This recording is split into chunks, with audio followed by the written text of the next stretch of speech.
Let B be a basis for the polynomials P sub 3 consisting of the Hermite polynomials. So we want to go ahead here and let polynomial P of t be defined as 7 minus 20t squared plus 8t cubed.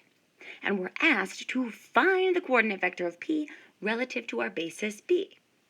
So let's start here by recalling that if B, defined by the set B sub 1 through B sub n, is a basis, then the coordinate vector of x relative to B are the weights, c sub 1 through c sub n, such that we have the vector equation, vector x is equal to c sub 1 times vector b sub 1, all the way up to plus c sub n times vector b sub n. So to find the coordinate vector, we want to take our vector equation here and convert it to an augmented matrix. So let's recall we could take this vector equation, c sub 1 times vector b sub 1, plus all the way up to plus c sub n times vector b sub n, and this is equal to our vector x.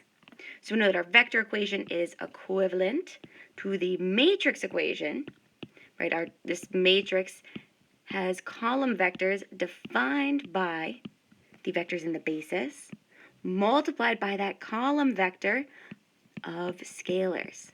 There's your coordinate vector relative to the basis, and this, of course, is equal to x. So we have the vector equation is equivalent to the matrix equation, which is equivalent to the augmented matrix vector b sub 1 all the way to b sub n, and this is augmented with that vector x. And the solution of this augmented matrix will provide us with the coordinates of vector x relative to the basis b, which is that column vector of coefficients, c sub 1 through c sub n. So that's what we need to do here. We need to take each of these Hermite polynomials and convert them to their vector form, and then put that into an augmented matrix and solve. So here we go. Let's give ourselves more room. So let's convert the Hermitian polynomials, or the Hermite polynomials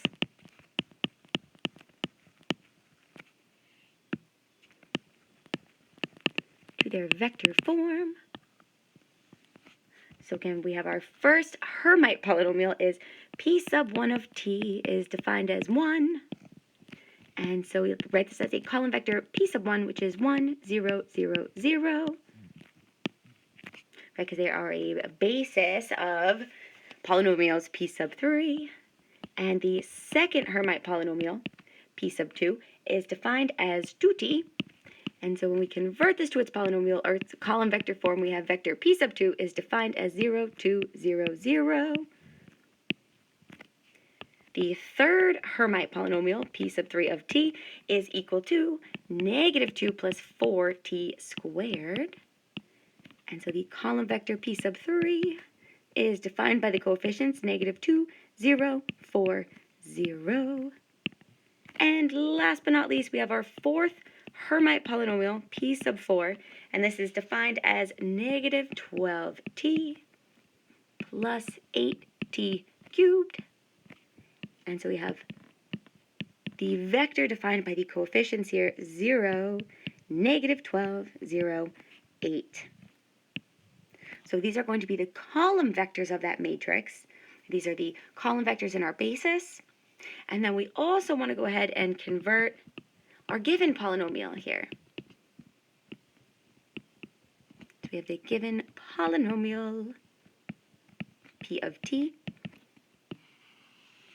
And so we were given, in this case, the polynomial p of t is defined as 7 minus 20t squared plus 8t cubed.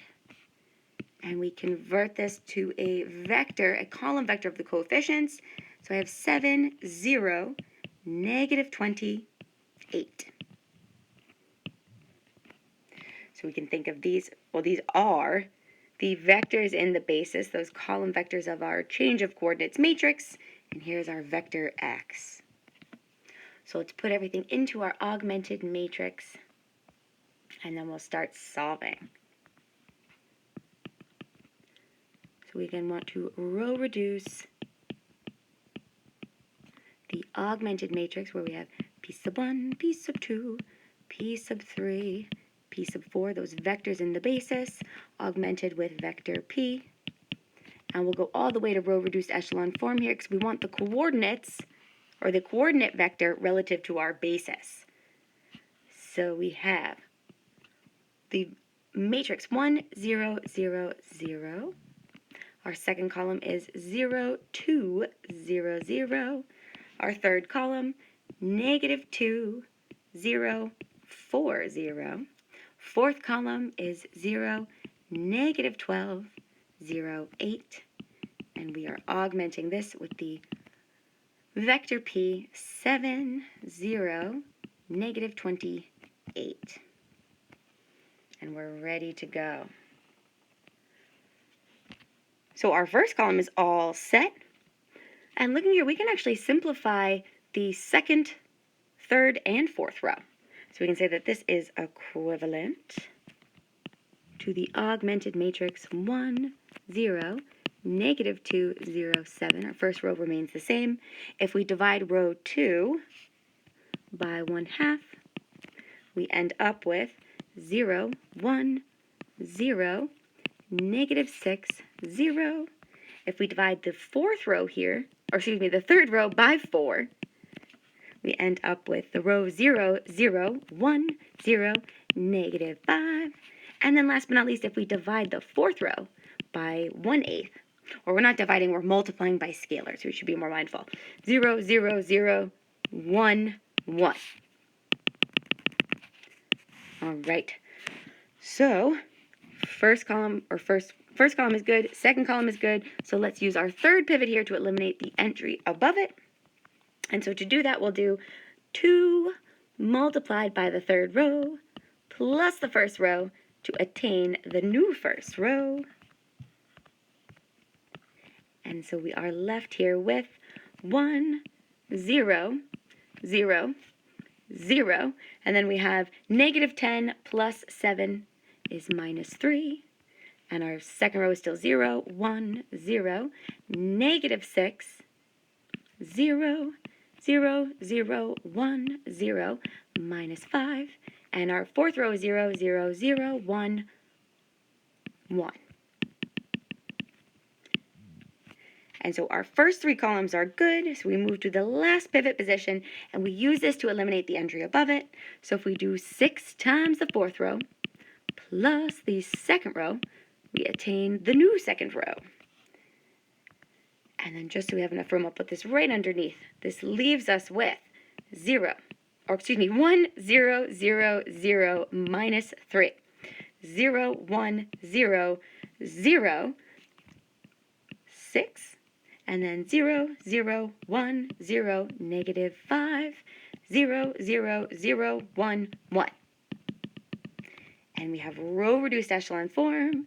So this lets us know, or this is equivalent to saying that C sub 1 here is negative 3, C sub 2 is 6, C sub 3 is negative 5, and C sub 4 is 1. And so, therefore, the coordinate vector of P relative to the basis B is defined as the column vector negative 3, 6, negative 5, 1. And this is our beautiful final answer.